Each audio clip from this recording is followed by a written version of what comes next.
Alors, petite vidéo improvisée avec Hetzel Joe. Pour la première fois, je l'ai collé devant le micro.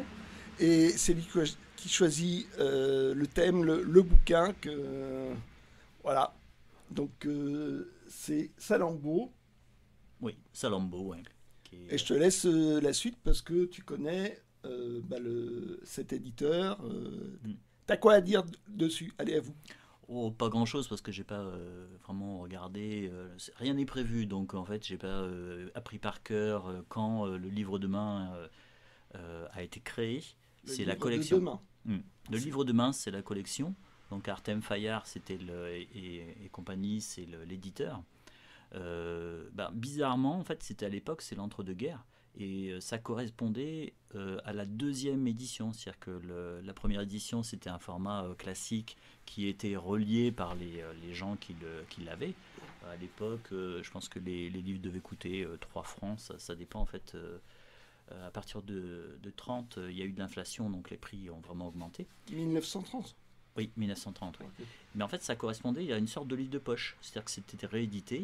Et la caractéristique du livre de demain, c'est les bois. Voilà, on le voit Donc, justement sur la page, les c'est bois, voilà, gravure sur bois. sur bois. C'est-à-dire qu'en fait, je crois qu'à cette période, il devait prendre le bois debout, c'est-à-dire l'extrémité du bois, parce que D'accord. c'est plus facile à graver et on a plus de détails. Et ça, c'est considéré comme un poche de l'époque? En fait, c'était pas la première édition, c'était des rééditions de succès. Bon, de toute façon, là, c'est Flaubert, donc Salammbô, ça doit être 1860 et puis quelques poussières. Donc en fait, c'était un grand succès. Tout le monde se souvient de la première page, hein, enfin de l'Incipit. C'était à Mégara, faubourg de Carthage, hein. Donc ça c'est Il le dit de tête, hein. c'est un des incipits l'incipit, c'est la première phrase qui est parmi les plus connus. Euh, Il y en a d'autres, c'est longtemps je me suis levé de bonne heure ou je me suis couché de bonne heure et hier ma mère est morte ou était-ce avant-hier. Je crois que Ouais. c'est des incipits très très connus. Oui, ça c'est très connu. Puis après, on s'endort sur ce C'est texte-là, ça, par voilà. contre. Parce que ça s'épouse, hein, C'est, oui, pour je crois. je crois que c'est non, c'est Camus pour hier ma Ah mère ouais? est morte. Il me semble que c'est Camus. Ah bah, comme ça, Euh, j'étale mon inculture, hein. Merci, merci Hetzel. euh, à ton service, hein, pas de problème, hein. C'est un réel plaisir Ouais. d'humilier les gens. Oh oui. Oh, qu'est-ce que c'est bon. Et donc les bois, moi je trouve Je ça superbe. je sais pas si je vais la mettre cette vidéo, finalement. Ah bon, déjà de la censure. Voilà. Halte à la censure. Voilà, Les ouais. bois sont magnifiques. Ah ouais, c'est vachement beau. Ouais, c'est vraiment beau. Et dans cet éditeur, c'est Fujita. C'était un artiste japonais. Bon, on se doute qu'il n'était pas suédois. Et qui, de mémoire, je crois qu'en fait, il est venu en France et il fait partie de ce qu'on appelle l'école de Pont-Aven. Alors, de mémoire, hein, j'ai rien regardé, j'ai pas de notes, mais il me semble que c'est ça. Et il a fait des bois pour cet éditeur. D'accord. Mais là, en l'occurrence, qui c'est? Est-ce que c'est la marque C'est Morin-Jean. Donc, Morin-Jean? je ne connais pas du tout. Le plus dur en fait dans cette collection, c'est de trouver des livres qui sont encore lisibles. Il y a encore la même chose en fait pour le livre moderne chez Ferenczi. Je crois qu'on en avait déjà parlé. Enfin, généralement on discute beaucoup quand on va sur un vide-grenier parce que des fois il y a de la route. Oui, parce qu'on est des arpenteurs de vide-grenier, Ah oui, totalement. Ouais. des chineurs de Oui. l'infini. Ouais. Je crois qu'on pourrait faire le guide Michelin du vide-grenier avec ses étoiles. Et c'est chocolatine. C'est chocolatine, bien sûr. Il y a Avec Hetzel Joe, ouais, vous n'échapperez pas à la chocolatine. ouais, la chocolatine vivra.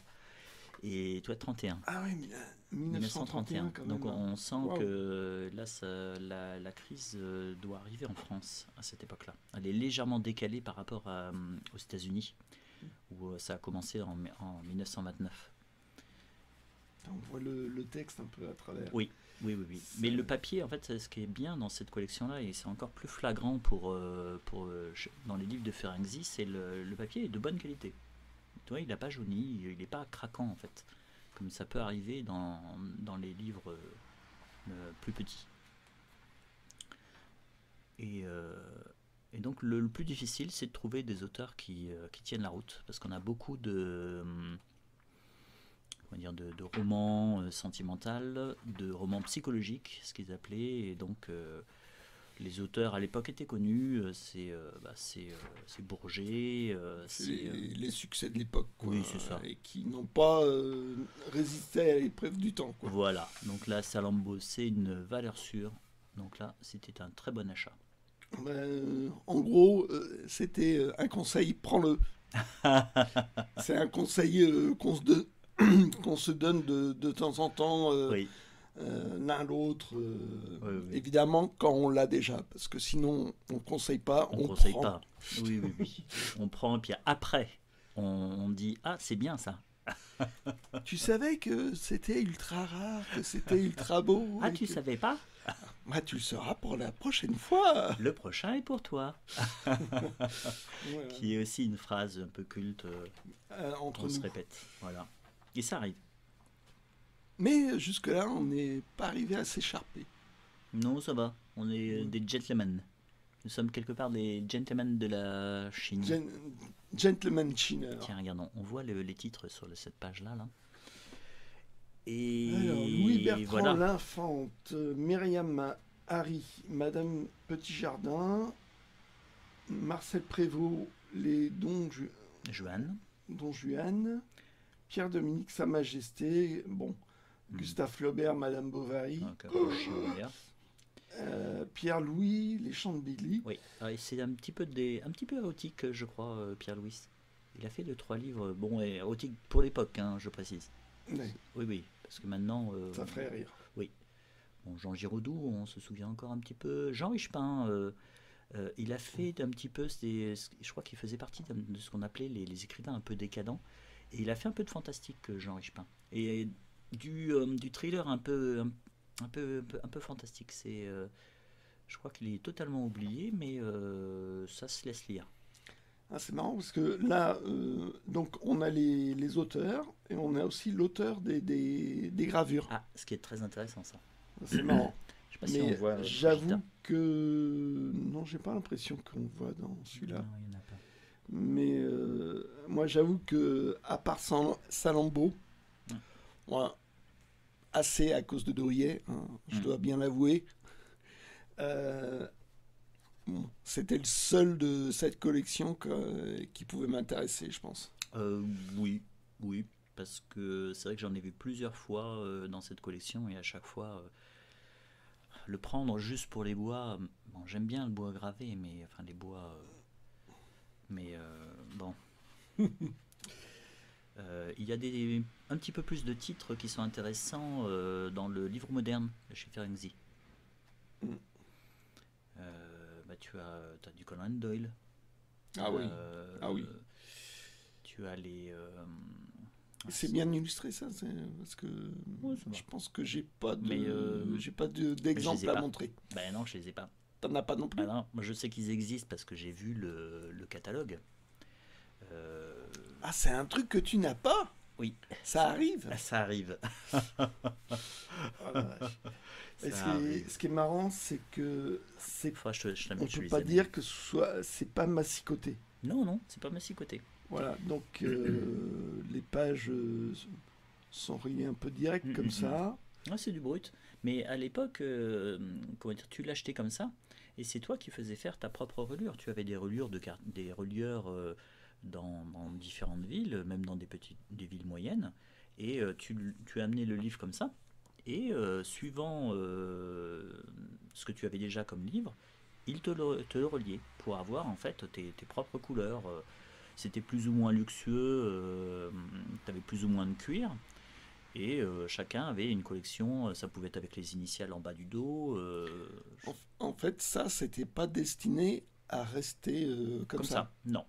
Comme les livres, c'est pour ça qu'en fait on voit souvent des livres de cette époque-là, ou même du fin 19e, où la couverture s'en va, parce que tu as l'impression que la colle est de moins bonne qualité. Mais simplement, c'était fait pour que le relieur, en fait, généralement, bon, je vais pas te le faire parce que sinon tu vas hurler, mais souvent, si tu fais ça avec le pouce, et tu arrives à décoller cette partie-là, et à décoller le dos du fond des cahiers. C'est ce qu'on appelle, en fait, comme je disais, en fait... C'est fait pour être enlevé, quoi. C'est fait pour être enlevé, et si tu remarques bien, tu as des cahiers, c'est cousu, et le relieur... on voit en fait quand tu montres les tranches. Ouais, on voit bien. Voilà. Là, on voit que c'est cousu. Là, on voit qu'il y a des cahiers. Il y a 3-4 cahiers. Oui. Et que c'est voilà. Ça fait plus maintenant de coudre, enfin d'avoir des cahiers comme ça dans les livres. Je crois qu'un des derniers, c'était Actes Sud qui le faisait. Il me semble que Gallia le fait encore. C'est un éditeur. Peut-être Corti faisait encore des cahiers. Mais Gallimard, pendant très longtemps, a fait encore des cahiers, ça n'existe plus. Peut-être Corti, oui. C'est peut-être encore cousu. Et ça permettait au relieur directement de refaire un dos, et de faire l'endossure, en fait, d'arrondir le dos, et de mettre ce qu'on appelait un faux dos, et de mettre des plats qui pouvaient avoir après recevoir du cuir ou de la toile. Hein. Ça Alors, s'il y a des mots qui vous a échappé, moi aussi. Hein. Ah oui, je suis désolé. Hein. Il a les termes techniques de vocabulaire, de reliure et tout. C'est pour ça que je l'ai mis à la question. Et bon, c'est la première fois que je suis arrivé. Et la dernière, peut-être à le mettre devant un micro. Non, j'espère pas, justement, que ce soit pas la dernière fois. Parce que dans son domaine, c'est un pute de science. Oui, il y a encore plus profond que moi, j'imagine. Eh oh, sois décent quand même. Donc voilà, c'était une première... Dans les puits de science, il y a souvent des sauts d'ailleurs, c'est marrant. Oh là. Ouais, je crois qu'on va arrêter, on va arrêter là. Bon allez, pas ciao. plus de 3 jeux de mots. Par vidéo. C'est mauvais pour la santé sinon. Bon allez, à une prochaine.